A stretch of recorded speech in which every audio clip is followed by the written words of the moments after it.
السلام علیکم پیارے بچوں، آؤ میں تمہیں ایک کہانی سناتی ہوں۔ کہانی سننے کے لیے ضروری ہے کہ شور بالکل نہیں مچانا اور بہت آرام سے سکون سے سارے کاموں سے فارغ ہو کر بیٹھ جاؤ۔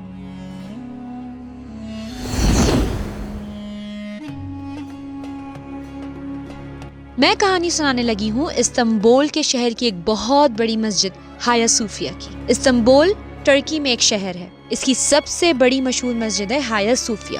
رات کی روشنی میں بہت خوبصورت لگ رہی تھی۔ اس کے ارد گرد پانی کی لہریں فضا میں سرسا قائم کر رہی تھیں۔ ہایا صوفیہ کے میناروں سے نکلتی دھیمی سی روشنی رات کے گھنے بادلوں کے کناروں کو بھی چمکا رہی تھی۔ ہایا صوفیہ کی مسجد کے اندر ایک مؤذن صاحب کونے میں خاموشی سے اللہ کا ذکر کر رہے تھے۔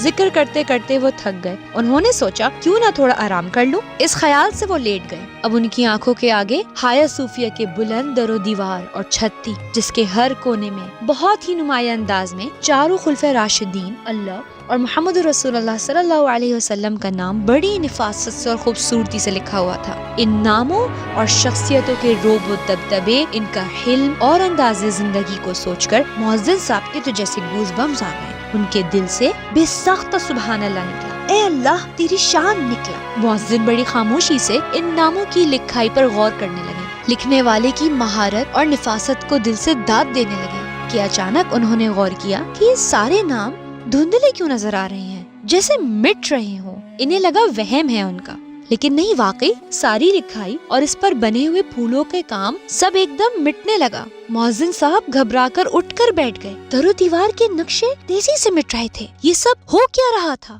نقشہ تبدیل ہونے لگا اور انہیں کسی کے قدموں کی چاپ سنائی دی۔ انہوں نے پیچھے مڑ کر دیکھا، چرچ کے فادر کھڑے ہیں،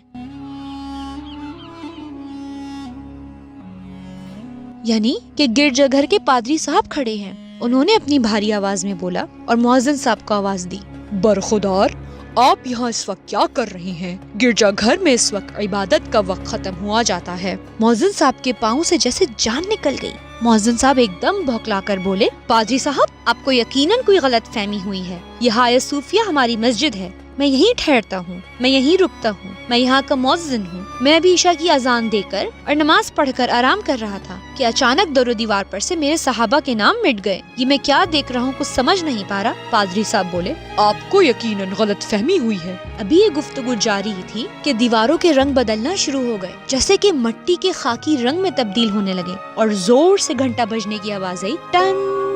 مؤذن کو لگا جیسے صدمے سے سانس نہ آ رہی ہو۔ یہ ٹن کی آواز تو گرجا گھر میں بجا کرتی ہے۔ پادری صاحب مسکرا کر مڑ کر اپنے سٹیج پر گئے، جس پر کھڑے ہو کر وہ اپنا بیان دیا کرتے تھے۔ انہوں نے اندر سے اپنا تاریخ نامہ نکالا اور اس پر نشان لگایا اور مؤذن کو دکھایا۔ اس میں سن 537 یعنی کہ 537 دکھ رہا تھا اور گھنٹا 12 بجا رہا تھا۔ یا میرے اللہ، نہیں! مؤذن چلائے۔ پادری صاحب حیرانی سے مؤذن کو دیکھ رہے تھے۔ ان کو بہت حیرانی ہو رہی تھی کہ انہیں ہو کیا رہا ہے آخر۔ مؤذن صاحب بولے، اے میرے اللہ، عثمانی سلطنت نے کتنی جدوجہد اور قربانیوں کے بعد اس جگہ کو حاصل کیا تھا۔ اس کی عمارت کو کتنا شاندار بنایا گیا تھا۔ یہ جگہ مسلمانوں نے کس بہادری سے فتح کی تھی۔ یہ ہو کیا رہا ہے؟ مجھے کچھ سمجھ نہیں آ رہا۔ ابھی کچھ دن پہلے ہی تو صدر اردگان نے یہاں نماز پڑھائی تھی۔ اے میرے رب، ان مجاہدوں کی محنت کو رائیگاں نہ جانے دیجیے گا۔ مؤذن نے رونا شروع کر دیا۔ پادری صاحب کو ان کی یہ ساری باتیں اچھی نہیں لگ رہی تھی۔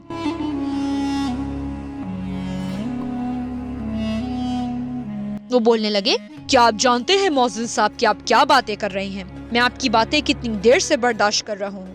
قسطنطنیہ میں اس وقت سن 537 چل رہا ہے اور ہمارا یہ گرجا گھر یعنی کہ ہایا صوفیہ بازنطینی سلطنت یعنی کہ بائزنٹائن امپائر کا سب سے بڑا گرجا گھر مانا جاتا ہے۔ آپ اس وقت میری بے عزتی کر رہے ہیں۔ آپ کہاں سے آ گئے یہاں پر؟ نکلیے یہاں سے۔ گرجا گھر بند کرنے کا وقت آ چکا ہے۔ میرا اور اپنا دونوں کا وقت ضائع نہ ہی کریں تو بہتر ہوگا۔ مؤذن کے لبوں سے جیسے الفاظ نہ باہر آ رہے ہوں۔ وہ بہت کچھ کہنا چاہتے تھے لیکن کہہ نہ پا رہے ہوں۔ وہ یقین دلاتے کہ پادری صاحب آپ کو غلط فہمی ہوئی ہے۔ اوٹومین امپائر یعنی کہ عثمانی سلطنت نے اس گرجا گھر کو اپنی انتھک محنت اور قربانیوں کے بعد اس کو مسجد بنایا تھا۔ یہ ہماری ہے، یہ ہماری ہے، اسے ہم سے کوئی نہیں چھین سکتا۔ اس کی زمین پر ہمارے سجدوں کے نشان ہیں۔ اس کی در و دیوار پر میرے نبی اور صحابہ کے نام نقش ہیں۔ دیکھو، اوپر دیکھو۔ مؤذن صاحب زور زور سے رو رہے تھے کہ ایک دم ان کی آنکھ کھل گئی، ان کے آنسو بہ رہے تھے۔ ہایا صوفیہ کے مین ہال میں اس وقت بالکل سناٹا تھا، ہوا کا عالم تھا۔ عمارت کے اندرونی در و دیوار اللہ محمد صلی اللہ علیہ وسلم اور صحابہ رضی اللہ تعالی عنہ کے ناموں سے روشن تھے۔ الحمدللہ یا رب، الحمدللہ یا رب۔ مؤذن صاحب اٹھ کر بیٹھ گئے۔ اے میرے رب تیری شان، شکر ہے کہ یہ صرف ایک خواب تھا، ایک بھیانک خواب۔ مؤذن صاحب نے گہرا سانس لیا اور سر پکڑ کر بیٹھ گئے۔ ایک خواب کے ذریعے اللہ نے انہیں تاریخ کا ایک تاریک باب دکھایا، جس سے انہیں یہ بات سمجھ آئی کہ نہ صرف ترکی یعنی کہ ٹرکی بلکہ تمام اسلامی ممالک کی کھلی فضاؤں میں آزادی سے دین پر عمل کرنا، کھلے عام مساجد میں 5 وقت کی نماز پڑھنا، یہ کوئی معمولی بات نہیں، بلکہ یہ وہ تحفہ ہے جو ہمیں بہت سی بہادر جانوں کے عوض ملا ہے۔ پیارے بچوں، جانتے ہیں کہ ہم نے اس کہانی سے کیا سیکھا؟ کہ ہمیں اپنی زندگی میں مٹے ہوئے صحابہ کے ناموں کو دوبارہ نقش کرنا ہے، اللہ اور نبی صلی اللہ علیہ وسلم کے بھولے ہوئے دین کو دوبارہ زندہ کرنا ہے۔ اسی میں مزہ ہے، اسی میں سکون ہے، اپنا کر دیکھو، یہ میرا سچا وعدہ ہے۔ مجھے امید ہے کہ تم لوگوں کو یہ کہانی بہت پسند آئی ہوگی۔ اگر میری کہانی اچھی لگتی ہے تو لائک کرو، شیئر کرو اور سبسکرائب کرو، تاکہ میں تم لوگوں کے لیے اور اچھی کہانیاں لکھ سکوں۔ جزاک اللہ خیرہ۔ السلام علیکم۔